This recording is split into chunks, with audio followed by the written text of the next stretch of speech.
I'd like to start with a sort of proposition that Pacific Labour mobility is a triple win. It's a win for regional Australia, it's a win for Pacific communities, it's a win for Pacific workers working in Australia, and it's also a win for building Australia-Pacific foreign relations through people-to-people links.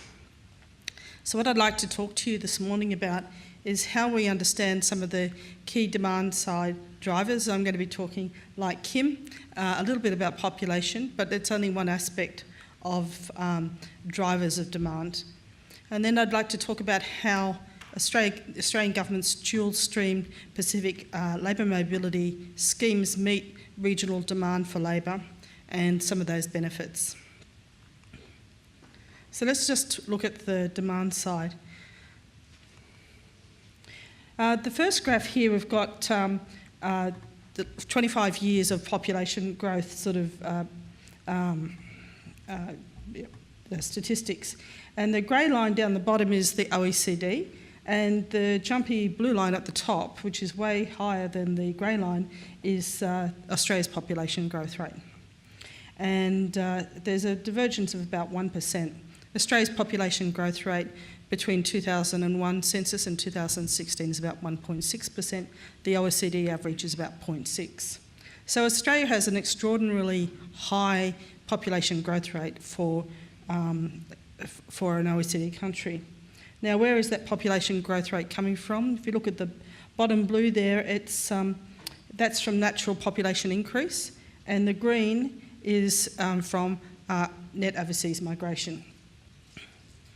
So it means the key driver for Australia's population growth is through overseas migration. So this map is derived from data from the 2001 to 2016 census, and we can see from this map the blue areas are population decline. The lighter beige area is where the population growth is 0 to 1%, and we can see that overall the depopulation of remote Australia and parts of the inner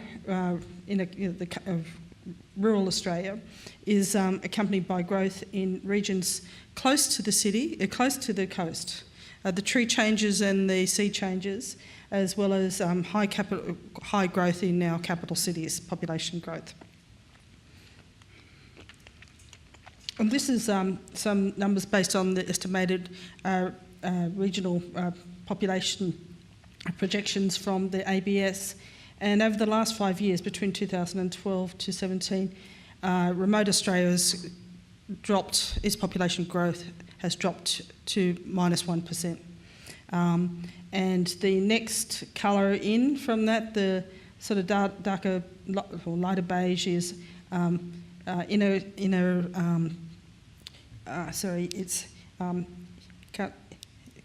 country is 0.4%. So while outside of remote Australia there is population growth, some of the population growth is also quite small. As we've heard at this conference, so population is one aspect of this, but then there's also industry growth. And as we've heard on quite a few sessions, agribusiness is situated, Australia is very well poised to expand its agricultural production to meet growing global population growth at 60 million a year, but also to meet the population and protein and fresh and clean green opportunities from the middle classes in Asia. Joanna Howe did a study, she's from Adelaide University, and she noted in her study that over the last 5 years, 40% of growers said that they've experienced occasions where they don't have enough labour to pick their crops. And certainly that, if any of you went to the last session, that was something that was highlighted in the call for the agricultural visa. Tourism, a lot of tourism is also regionally based, and it's also set to grow or double over the next 20 years. Aged care, Kim has just highlighted the importance of aged care. Well, Australia's demand for in the healthcare and social assistance industry. This is the fastest growing industry in Australia, and our employment demand over the next 5 years is 250,000 people. And that also has regional Australia is going to be deeply affected and is being deeply affected by that too. So how does dual-streamed Pacific labour mobility meet the regional demand for people? The Australian government has two streams of labour supply from the Pacific. The first one is a seasonal worker program, and that's been going since 2012. And in both schemes, I'd like to say that the visas are uncapped. So these are both demand-driven programs. So, and it's driven by employment demand in Australia. So if there is a massive demand in a particular occupational category, then regional Australia can access these workers. And both these schemes are focused on rural and regional Australia. These are not employees in cities don't have access to this scheme. So the seasonal worker program is for unskilled employment, and it's been primarily based in horticulture, and workers are going mainly to New South Wales, Queensland and Victoria. The seasonal worker program started pretty slow, but is now growing at 40% a year. So this is the Australian government's response to, in a sense, to the call for the agricultural visa. In this financial year, it's estimated that we between 11 and 12,000 workers here, so in a couple of years, this scheme will be well in excess of 20,000 workers. And I'd like to say with both these schemes, there's strict adherence to Australia's industrial award system. So these schemes are not a race to the bottom in terms of labour supply. These schemes support the integrity of the Australian industrial relations system. The new kid on the block is the Pacific Labour Scheme, and that began in October last year, so it's only been going for a few months. And the Pacific Labour Scheme focuses on low and semi-skilled employment and this is across all industries in regional Australia. The employer take-up is growing rapidly, and at the moment, most of the employer take-up is based in Queensland. And about 140 workers are currently placed, but the expectation is that that number will more than double by mid-year. Just on the seasonal worker program, I mentioned that it's grown really rapidly. So if you look at this bottom blue line, I think on your screen, that's the first year in 2012, and it was pretty small. If you look at the top part of the graph, this is the first data for the first half of this financial year. You can see just how rapidly it's growing. The main countries workers are coming from are Vanuatu, Tonga, and Timor-Leste is really growing, even though that perhaps is not reflected by that number, and Samoa also. Both the seasonal worker program and the Pacific Labour Scheme are supported by the Pacific Labour Facility. So what this facility does, it supports supply from countries, labour supply from partner countries in the Pacific to meet the needs of Australian employers. We work with, on the demand side, my colleague over here, Melissa, she is one of the demand side team, and if you're an employer and interested in this, come talk to her later. So the demand side works to connect the supply and works with Australian employers that are interested in the scheme, that go through the due diligence process to become an employer under this scheme, and it helps them access workers. So last week there was a group of Australian employers went to Tuvalu to look at deckhands, to employ deckhands. Then there's worker welfare. So this worker welfare area helps support workers coming into Australia with really robust orientation, helping them settle in, helping them find housing, having a 24/7 hotline for any questions they have. And then there's the quality learning and performance area, which has an oversight of how the whole system's working, what the impacts are, and how we can refine the policy and the delivery of it to optimise the impact of it. Pacific Labour Scheme is, as I said, is pretty new.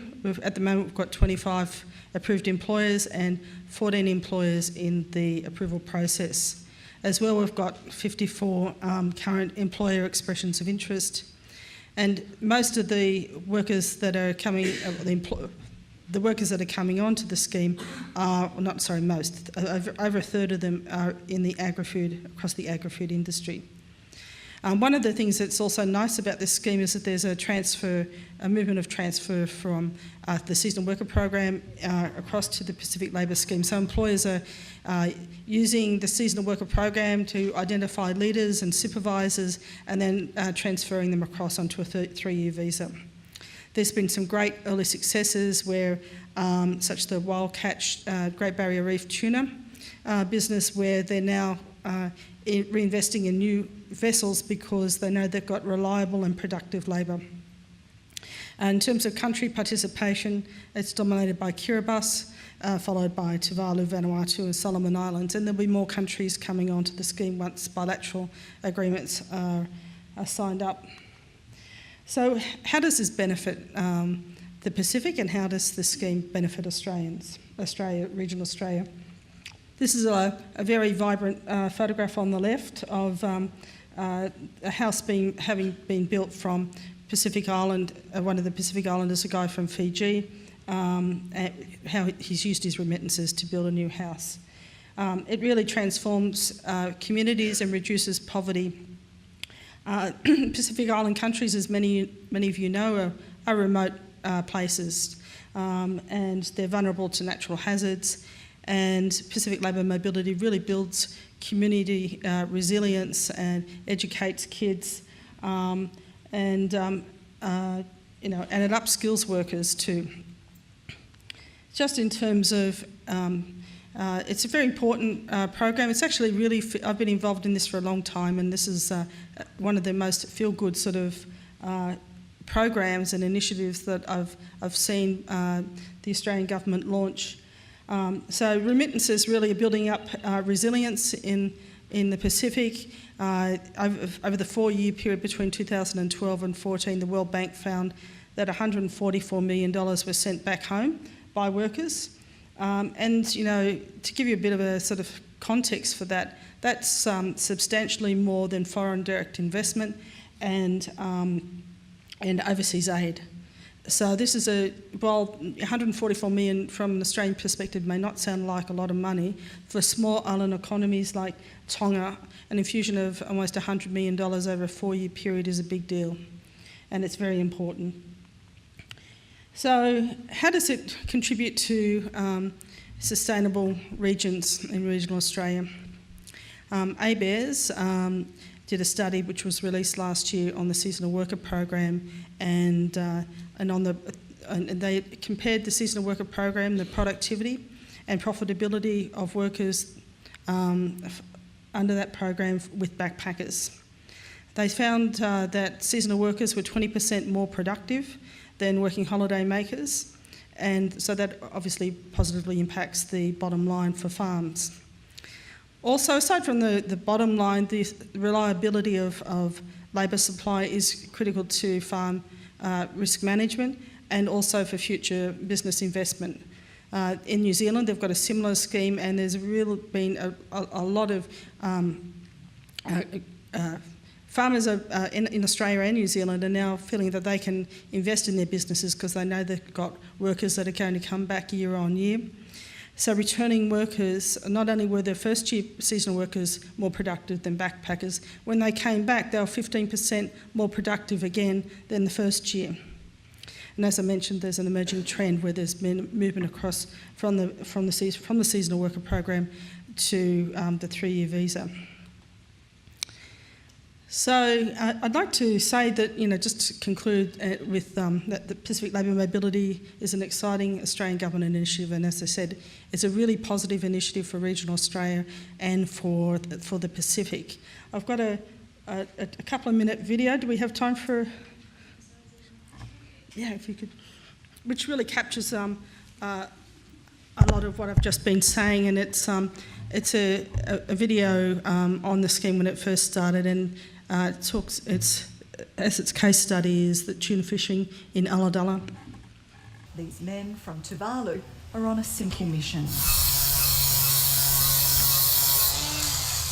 That's all we're doing, nice and easy. They're earning 10 times their usual wage, working as deckhands on a commercial fishing boat in New South Wales. But it comes at another cost. Taliminatu Ualese has left behind his wife and 4 children. The youngest is just 10 months old. Yeah, it's very hard for me, but on the other way, other side, it's better for me to earn money than stay back home without doing nothing. I try to earn some money to help mom and dad, wives. Half the staff employed by third-generation fisherman Steve Basili are foreign workers. He says without them, his business would fold. We wouldn't have a business. The boats would be tied up to the wharf or sold, and we'd be doing something else. The 2 new members of his team arrived in August under the new Pacific Labour Scheme. It allows them to stay for up to 3 years. The aim here is to make sure that workers are both helping local industry in Australia and being upskilled themselves so that they can take that back with them when they eventually return home. Sure, you can go out there and fish, but unless you know how to drive the boats and you learn how to set the gear and learn how to look after the catch, it's that transition from a small fishery to something that's going to generate a really good income for the country. So far, 80 Pacific Islanders have arrived under the new program. 2,000 are expected by mid-next year. From then on, numbers will be capped depending on demand. Australia is committed to building on those labour mobility opportunities for Pacific countries and ensuring that Pacific countries take priority. Very clearly, they see labour mobility as one of the things that Australia can offer that they very, very much value and want. Those already here are planning their eventual return home. I got 2 plans. My plan A is I got to build my house if I try to save money. And plan B, I want to run a small business back at home. I build a house for the kids and send them to a good place for education. Making their time apart worth it. Maria Zivic, SBS World News.